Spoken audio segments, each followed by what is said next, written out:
Madame Natalia rapped out the rhythm with a cane she always kept near her to point to something, like one of the girls who had danced particularly well or poorly. The dreaded cane.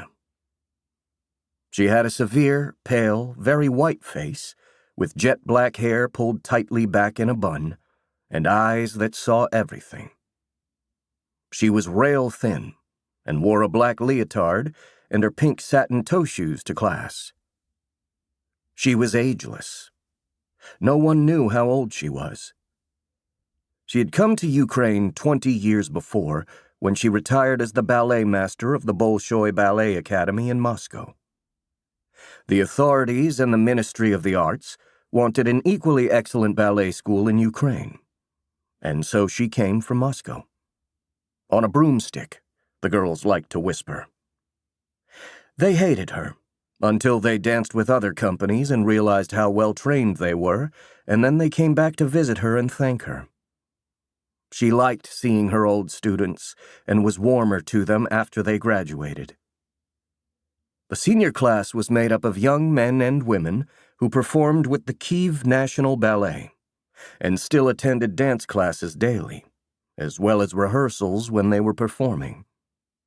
Their entire lives centered around and were consumed by the ballet.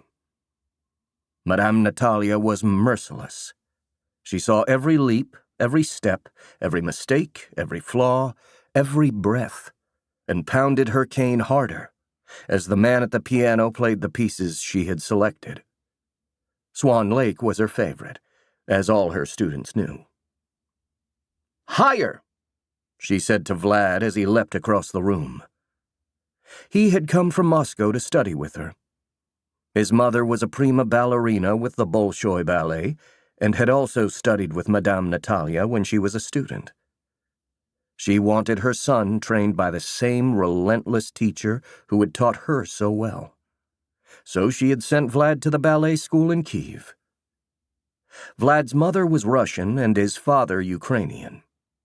He liked living in Ukraine, although he would go back to Moscow soon, when Madame Natalia thought he was ready for the Bolshoi Ballet's high standards. She always said he didn't leap high enough. She wanted him to soar like a bird, as though he had wings. He was 17, and tomorrow he would turn 18.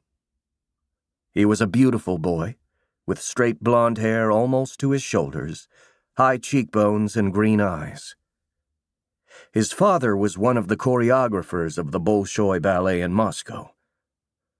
Vlad had been dancing since he was 3, as they all had.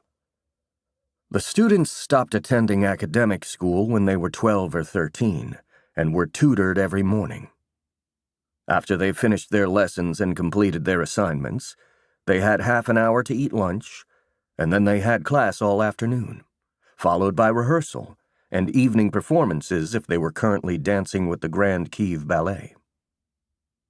Vlad was born in Kyiv and lived in Moscow with his parents, until they sent him back to Kyiv when he was 8, and he lived in the ballet school dormitory, as many of the students did. Vlad's parents visited him when they had time, which wasn't often. The performance schedules were intense in Moscow. Vlad's favorite dance partner was Tatyanna, the girl he had been in love with since he was 15. She was already 18 and lived in the women's dormitory. She had come to the school from an orphanage, where an astute teacher had guessed her talent early on.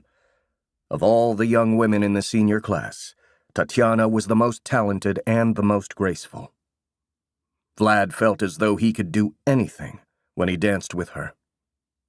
Dancing with her was magical and made him stronger. They were an exquisite pair. She was blonde, like Vlad, with delicate features and blue eyes. She was Ukrainian, and her parents had died in an accident when she was 2, and so she went to the orphanage. At 4, she became the youngest student ever to be sent to live at the ballet school. The government paid for her training. She had already toured with the Grand Kyiv Ballet 3 times, once to Warsaw, once to Vienna, and once to Paris. She floated across the studio with infinite precision as Madame Natalia nodded, watching her.